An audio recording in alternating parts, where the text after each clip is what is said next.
I'm Thomas with Believe in the Run, and this is the Hoka Clayton 2.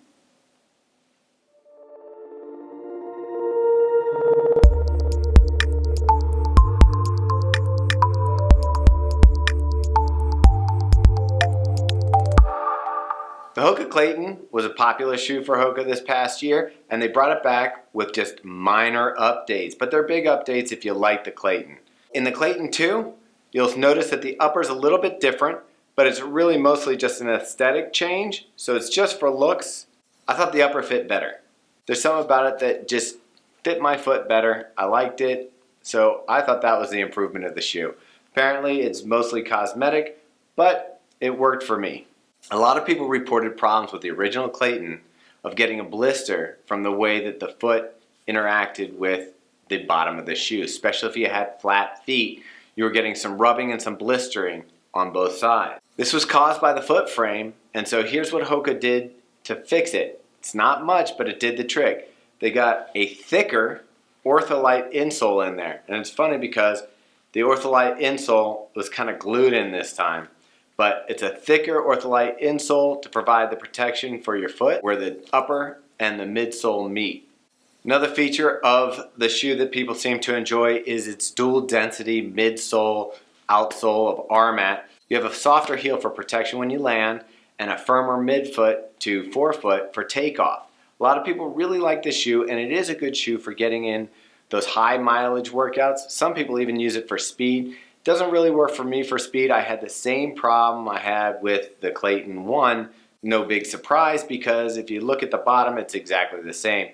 The way that I land and where I land right here in the midfoot, this shoe almost puts the brakes on. As you can see, it comes down really wide and flat, so in my stride I'm braking and then taking off, and I just feel like I don't notice it in shorter runs, but when I'm running longer runs, I do feel the shoe fatigues me in my stride.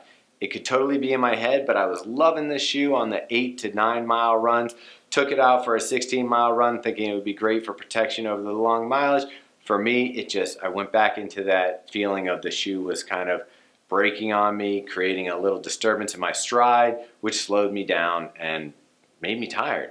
So that's my beef with this shoe. I know a lot of people that don't have that problem with the shoe. It could just be a foot strike issue for me.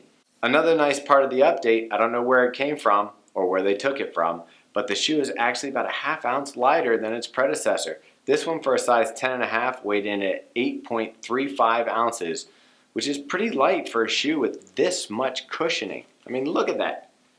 That's like supersizing your cushioning at a super lightweight package.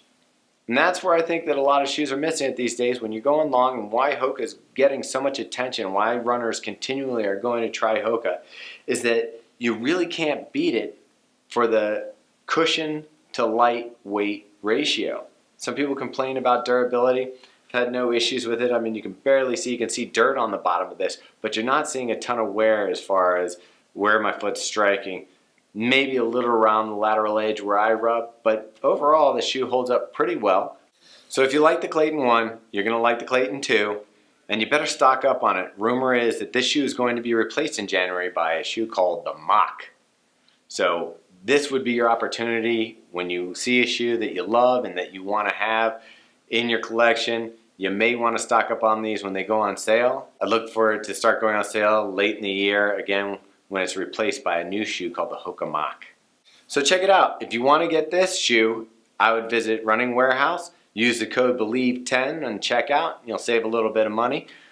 In the meantime, follow us on Facebook, subscribe to us on YouTube, and definitely check out our Instagram channel where we're often posting pictures of stuff that we'll be reviewing in upcoming videos and blog posts. So check it out. Hoka Clayton 2, Believe in the Run.